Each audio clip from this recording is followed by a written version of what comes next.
I mean, the Raider of what? The Lost Ark?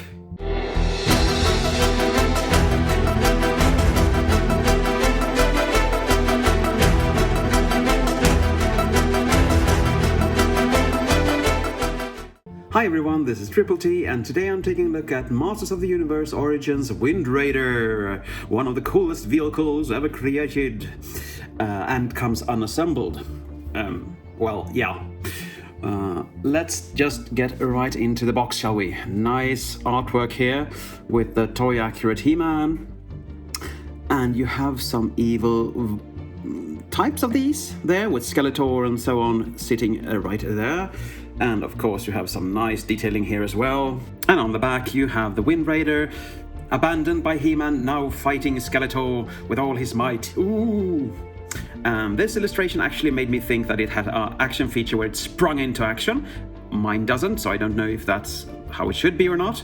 And I do have him displayed on Castle Grayskull beside my Talon Fighter, so my Grayskull is fairly high and huge and very well populated.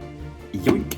The Wind Raider comes with a stand, and it doubles as a stand on Castle Grayskull, or you can have it on this freestanding little thingy.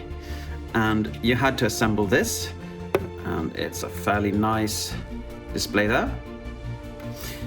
And you can of course attach this here just to have that standing there, so you can have, well, a freestanding stand. And it's stable. It works. Nice. Right out of the box, you have to assemble these two wings and this little tail fin here. And this is a rather large toy, as you can see. Let's get up close and personal on this, shall we? You have two buttons here, and this is the little action feature. You can get this out.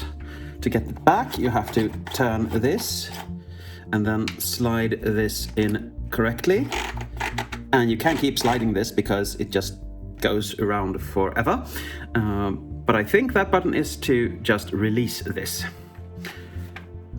Let's look closer, and here we can see the red again, as on the Sky Sled. You have a theme, yes. Very nice, and the wings are really nicely molded, and you can turn the wings around, as you can see. Whoops. And this is the detailing there, and again more of those red eagles or whatever they are.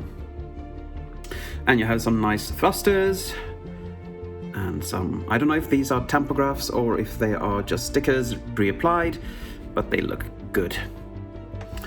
And in the cockpit we do have a lot of things, and these are all pre-applied as well. You have some dials and levers and indicators and so on, and you can see that little hole for the stand down there, and yes, it's very hollow, but it doesn't feel hollow. A nice seat here, like a leathery comfy chair or something like that. And as you can see, the floor is also molded in a texture, looks good. And it does have wheels, so it can roll if you don't want to fly it. And as with every Mattel toy I've gotten so far, it rolls really, really nice.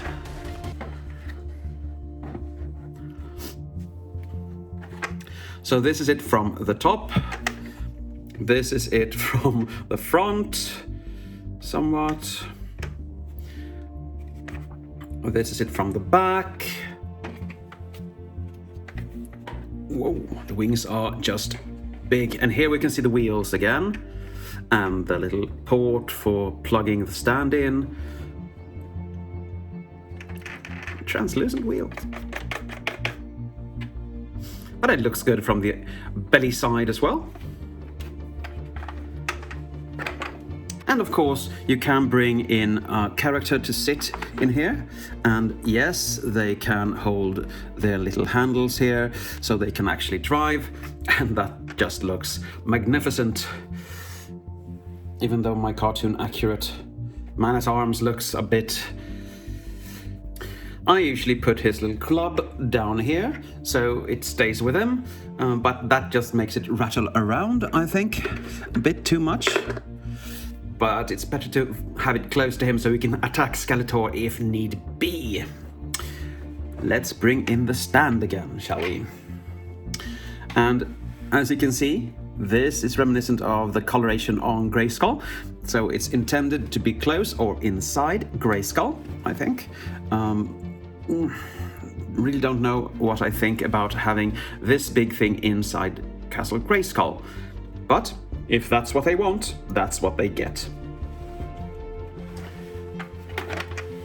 Let's put this on here, shall we? And here you can see the Wind Raider in all its glory with man-at-arms at the helm. He probably invented it, so why not? But we have one last thing to look at before we go, and that's how you can, or how it looks when you connect this to Castle Grayskull. I'm going to apply it and then I'm going to show you. Here you have Wind Raider on Castle Grayskull, and it looks good. Really good. Yes, I'm shaking. My gimbal isn't loaded. Now for my conclusion. I like this really, really much. I have difficulty finding flaws with it. The quality is nice, the playability is really nice. I wish this would fire automatically when that button is pushed, but you can't get everything always. So I'm happy as is. And it's going to be reflected in the scores, I think, because it's going to get a 9. The Antonyan score is a 9, and that's very high. So it's a strong recommendation from me. The sturdiness, the ease of use, the flexibility of the stand. There is so much here to love, but I think that's it for today. Thank you for watching, and as always, take care.